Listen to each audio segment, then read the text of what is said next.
You and me together. Welcome back to Up North at 4. Joining us now, we have Howard Wolf, who is a part of the Snow Eagle Snowmobiling Club out of Eagle River.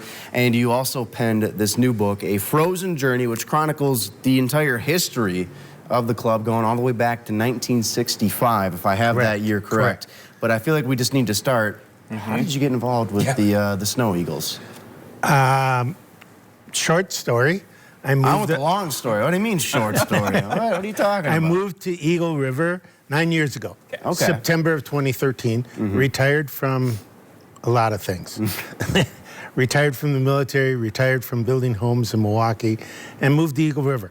Never had visited here. Really? Okay. You just decided to drive north, and wherever you stopped, you're going to buy a house? I decided I wanted to snowmobile at my age, and Eagle River is the snowmobile capital of the world, so that's where I wanted to live. Well, you look early 40s to me, so, you know. Not bad for 74, right? Oh, I thought you had the numbers switched. He had the numbers. I get you, yeah. So, were you big into snowmobiling before you moved up here, or was that something you're like, that looks fun, I want to try it, let's give it a go? My grandfather built a snowmobile in 1960.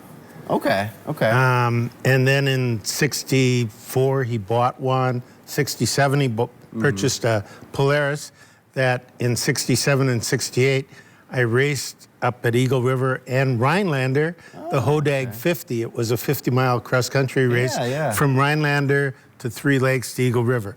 So, that was the last time I was here. It's 68. All right, you obviously have a passion for this. I do. And that turned into you writing a book. Now, you're retired, you have some, free time, but, writing a book is more than just, writing an article about snowmobiling. Where did this idea start?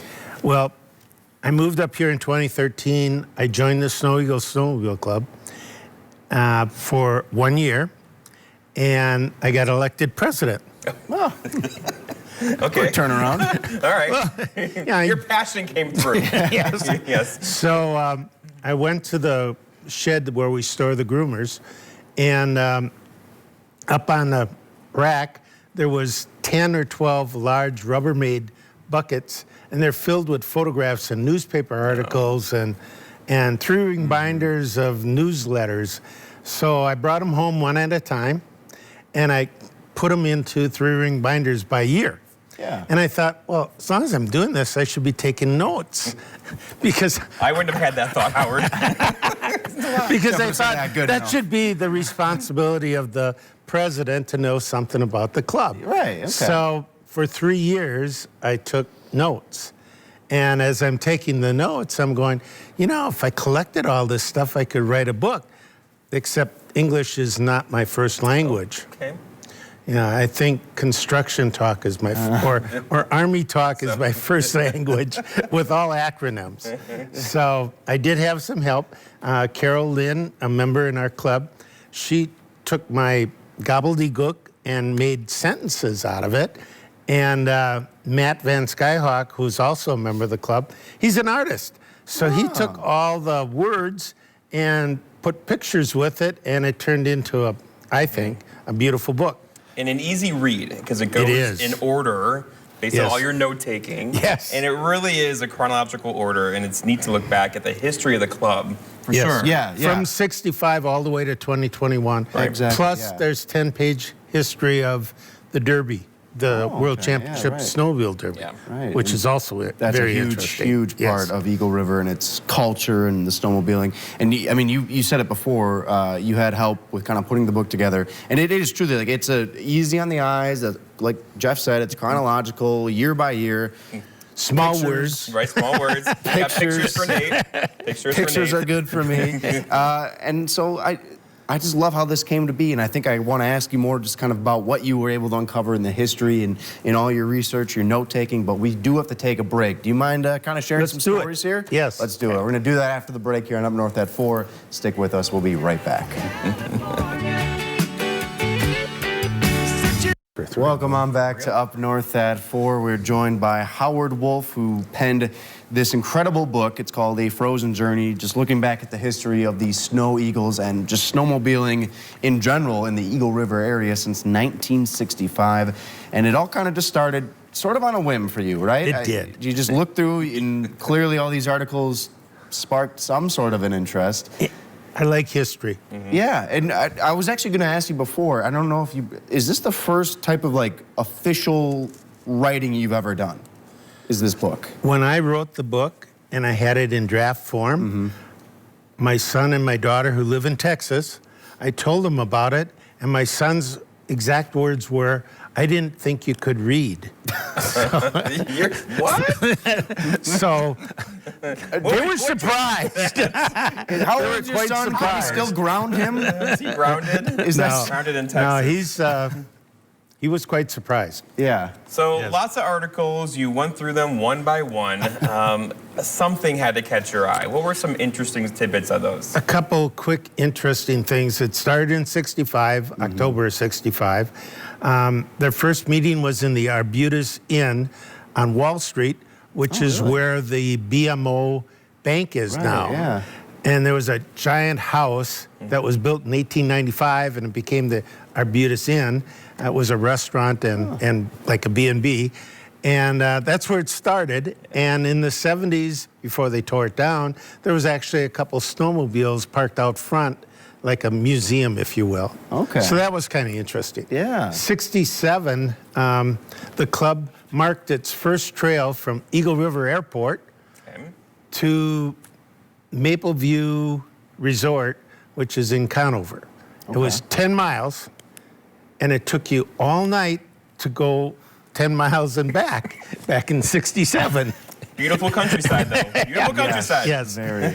And the club developed a triangular diamond shape painted orange, and that was their marker through the woods to mark the trails. Yeah, and yeah. that marker, that diamond shaped orange marker, is still used today nationwide. Oh.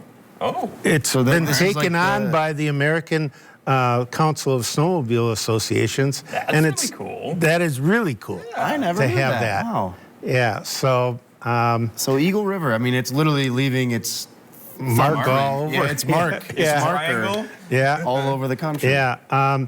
In 69, the Snow Eagles, along with 4 clubs in the North Woods, Rhinelander, I think Antico, and Minocqua, formed the Association of Wisconsin Snowmobile Clubs Okay.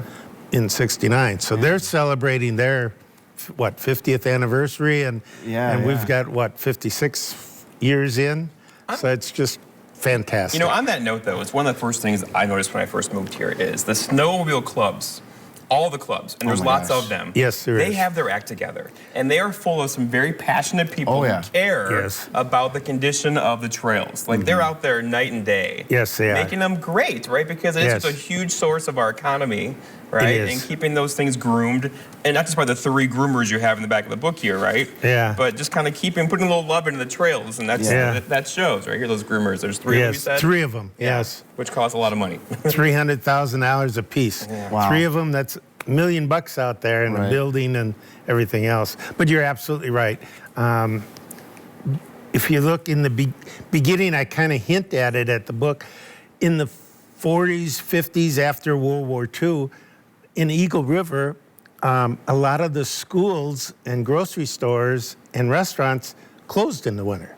Oh, okay. And people moved to Arizona or Florida, Right, yeah, yeah. Milwaukee, Chicago, and the kids went to school there because there was nothing up here. Yeah. With grocery stores closed, the whole schools town closed. closed. Yeah, right. right. And in 64, when the snowmobile came to Eagle River the first time, was January of 64, wow. Now all of a sudden they got racing and trail riding, and it really, in my opinion, snowmobiling created an economy for all of the North Woods. Yeah. Not your opinion. Not It's just- true. It's Yeah, true. Yeah. it is true. I mean, truly, like you can't tell the story of Eagle River without mentioning Snowmobiles. snowmobiles. And you've done it well with it's this wild, book. and you definitely have. So, Howard, I know there's a lot of snowmobiling fanatics out there. How could they get their hands on a copy? I was of just this going book? to say, There I'm we going go. to jump in.